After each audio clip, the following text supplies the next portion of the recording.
Have you ever been, just stopped in your tracks by a sound, something that seems to come from nowhere? Like a sudden bang, or maybe a deep rumble. Exactly, a rumble that kind of vibrates through you, but when you look around, well, there's just nothing there to explain it. It's actually a surprisingly common experience. Hmm. People all over the world report these loud, unexplained booms. They often get called skyquakes. Skyquakes, yeah, that definitely sounds mysterious. And it basically means, booming sounds that don't seem to have an obvious source up in the atmosphere. And you said global, so where are we talking about? Oh, truly global. Hmm. Reports come from places like the North Sea, near the Ganges River, Canada, Colombia, Japan, Finland, Wow. even Vanuatu in Australia. That's before we even get to Europe.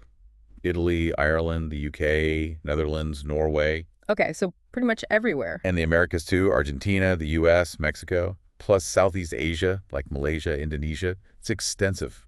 What's really interesting, I find, is how differently people describe these sounds. It's not always the same thing, is it? Not at all. Some people hear a really sharp crack, almost like an explosion. Right. But then others describe something more drawn out, maybe like a horn sound, or a deep rolling noise, kind of like thunder way off in the distance. Or cannon fire. I've read that comparison too. Yes, cannon fire comes up a lot.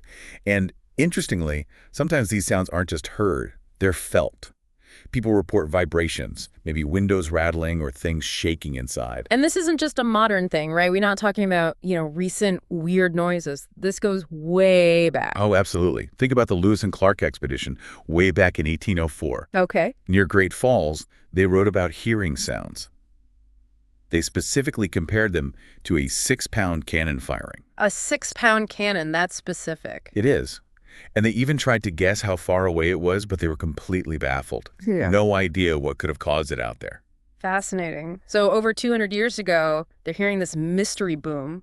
Exactly. And there are even older accounts, like from an island in the Adriatic Sea back in 1824, plus various other stories scattered through history, different places, different times. So it suggests something persistent, not just like isolated weird events. Precisely. It points to some kind of ongoing phenomenon, or maybe multiple phenomena. Okay. So that sets the stage. For this deep dive, we've gathered quite a bit of material, scientific papers, historical records, you name it. And our goal is really to unpack the main theories behind these enigmatic booms. Yeah, and try to understand why, after all this time, centuries even, we still don't have clear answers. It's quite the puzzle. It really is. And maybe a good place to start is just how different cultures have perceived these sounds. The local names people have given them are fascinating. Oh, absolutely. It tells you so much about how people try to make sense of something they can't explain, doesn't it? Like in Bangladesh, they call them barzil guns. Barzil guns. It paints a picture, doesn't it? It sounds very powerful. It does. And in France. In France, you hear terms like bombe de mer or canon de mer. Literally sea bombs or sea cannon. Sea cannons. Again with the cannon analogy. And pointing towards the sea. Yeah, suggesting maybe an explosive source, perhaps offshore, even if they don't know what it is. Okay, let's hop over to Indonesia. There you find dentuman, which means something like a clatter or a thud, but also suara tembakan meriam. Let me guess. Sound of cannon fire. Again. It's striking how that comparison keeps popping up across totally different cultures and languages. It really is. Italy, though, has a whole collection of names. Oh, yeah. Yeah, things like Brontidi, Marina, Balza, Lagoni, Bomba, Rombo, Boto, Bonito, Mugio, Paturlio, Tromba.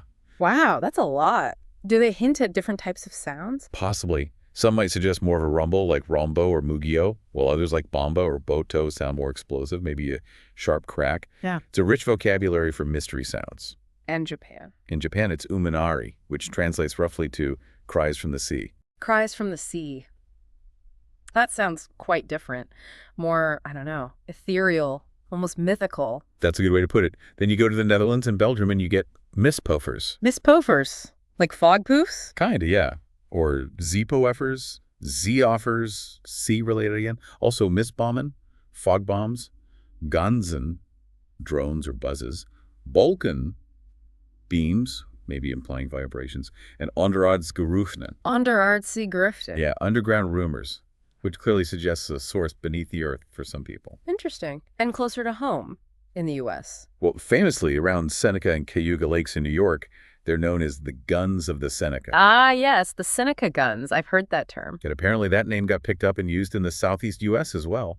And across Latin America and Spain, there's Silamoto. Silamoto, Skyquake. Very direct. Exactly. It's amazing how diverse the names are, reflecting local geography, folklore, and just the sheer mystery of it. It really is. There's even a Haudenosaunee Iroquois tradition, isn't there? Something Yeah. about the Great Spirit.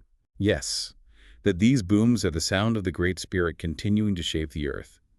It shows how deeply these sounds can be woven into a culture's understanding of the world. And the Seneca guns name, that's linked to the author James Fenimore Cooper, right? Yeah. He wrote about sounds near Seneca Lake. That's right.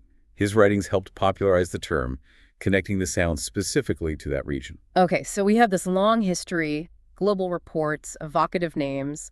Let's dig into the potential causes. What does science suggest might be happening? Geological activity seems like a big one. It is. The idea that the Earth itself is making these noises is a leading contender. Hence, skyquakes sometimes being linked to actual earthquakes, even if small ones. So how would that work? The ground shaking makes a boom. It could be a few things. One idea is microfracturing of rocks deep down, tiny shifts and cracks forming, releasing energy as sound waves. Like the earth groaning on a small scale. Sort of. Or small movements along fault lines that maybe aren't big enough to be felt as a proper earthquake, but still generate sound. Another possibility is the sudden release of trapped underground gases. Gases. Like natural gas. Could be various types, but one specific theory, especially relevant to those lake reports like the Seneca guns, involves biogas. Okay, tell me about that. Well, in deep lakes, particularly ones like Cayuga and Seneca, where lots of vegetation has decayed over time at the bottom. Right, lots of organic matter. Exactly. That decomposition produces gases, mainly methane. The theory is that sometimes a large amount of this trapped gas could suddenly burst free from the lakebed sediment. And that eruption would make a sound. A significant sound, yeah. Yeah. It would create a pressure wave as the gas bubble rapidly expands and hits the surface. Could definitely sound like a boom or a thump. That's a neat explanation for places like Seneca Lake. But what about all the reports from coastal areas? Or inland, far from big lakes? Biogas doesn't seem to fit there. That's a very fair point. It's unlikely to be a universal explanation. So, other geological ideas come into play.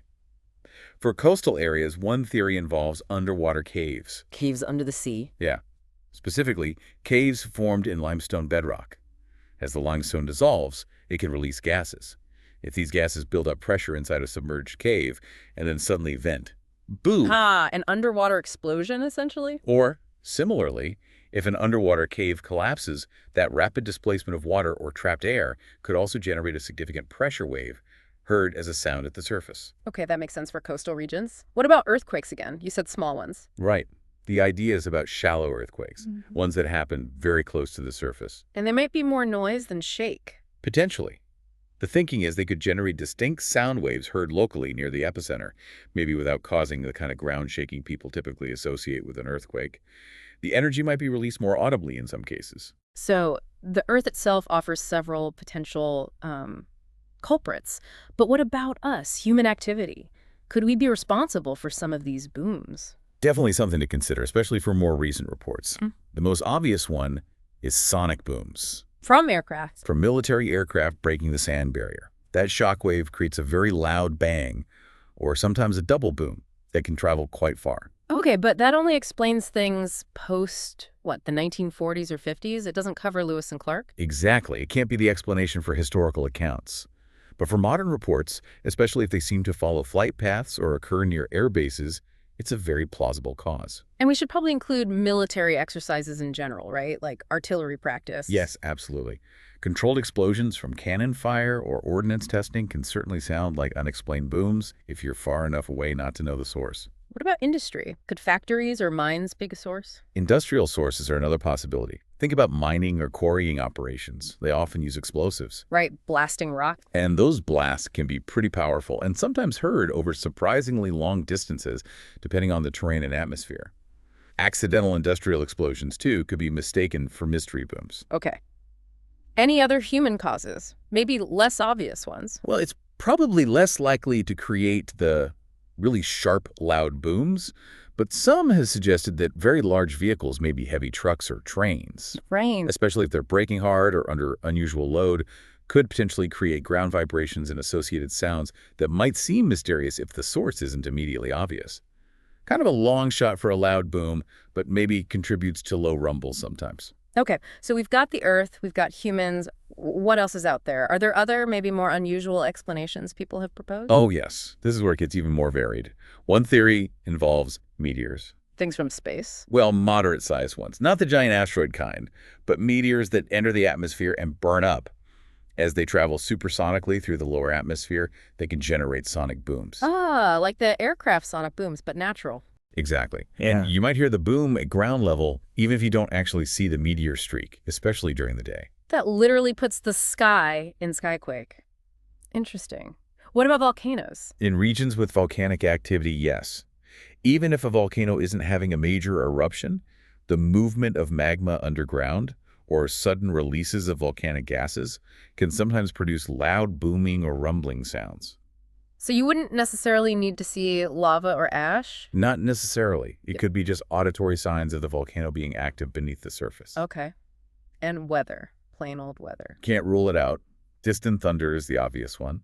Sometimes, especially if the storm is far away and maybe hidden by terrain or other clouds, you might just hear the low rumble without any other sign of a storm. And sound can travel funny distances sometimes, right? It can. Which brings us to something called atmospheric ducting. Ducting, like air ducts. Sort of, yeah. Mm-hmm. Under certain weather conditions, you can get layers of air at different temperatures or with different wind speeds that act like a channel or a duct. And sound waves, like from distant thunder or maybe even a faraway explosion, can get trapped within this duct. And travel further than usual. Much further, horizontally, without dispersing as much. So a sound originating hundreds of miles away could potentially be heard clearly somewhere else, seeming to come from nowhere nearby. That's fascinating. It's like the atmosphere itself is playing tricks on our ears. It can happen. Yeah. Then there are more, shall we say, speculative ideas. Go on. Well, some research has looked into secondary atmospheric waves caused by plasma impacts from solar events like coronal mass ejections, CMEs. Whoa, solar storms causing booms on Earth? Well, that's the idea. These events definitely send shockwaves through space and interact with our magnetosphere, causing auroras and so on. The question is whether that interaction is forceful and abrupt enough in the atmosphere to create an actual audible boom that we'd hear. And the answer is? It hasn't really been proven. It's an interesting link between space weather and ground phenomena, but whether it makes a distinct boom sound is still very much an open question. So, maybe not the explanation for sharp booms. Any other fringe ideas? Magnetic fields? There's been some talk about resonance effects, maybe linked to solar or Earth's magnetic activity somehow creating sound, but honestly, there's no strong scientific backing for that at the moment. It's very speculative. Okay. What about something closer to Earth, maybe back to the coastlines? Waves. Yes, that's actually quite plausible for some coastal booms. Breaking waves, especially large ones hitting rocky shores or cliffs simultaneously along a stretch of coast. They can make a loud noise, sure. They can make a very low-frequency booming noise. And low-frequency sounds travel really well, both through the water and through the air over long distances. So you might hear the boom inland, even if you can't see the waves. Exactly. It could contribute to those uminari or sea cannon type sounds in coastal regions. Man, it's such a wide range of possibilities. From tiny rock fractures miles underground, to meteors, to biogas, to waves, to us making noise. It really covers a lot of ground, doesn't it? From geology to meteorology to astronomy to human activity. But the bottom line, after exploring all of this, is, well, we still don't really know for sure, do we? That's the fundamental truth, yes. The origin of most of these booms remains unidentified. It seems highly likely that there isn't just one single cause. Right. It's probably a mix of different things happening in different places at different times. Exactly. A sonic boom might explain one event, distant thunder another, maybe a shallow earthquake or biogas release for others. But pinning down the specific cause for any given report after the fact is incredibly difficult. And despite, as we said, centuries of these reports and all these plausible, scientifically sound potential explanations. No single theory has really been experimentally confirmed as the main driver behind the majority of these events worldwide. The mystery really does endure. It certainly does. We've covered quite a spectrum: the Earth shifting, human activities, atmospheric tricks, even hints from space. And the sounds themselves, captured in all those fascinating local names. So, as we wrap up this deep dive into these unexplained booms, these skyquakes or Salamotos or Barzil guns, it kind of leaves you thinking, doesn't it? It does. Considering this huge range of possibilities and the fact that there's still no single definitive answer, what explanation feels most compelling to you listening right now? What clicks? And maybe what other questions does this whole mystery raise for you about the sounds we hear, or perhaps don't normally hear, in the world all around us? It makes you listen a bit differently, perhaps.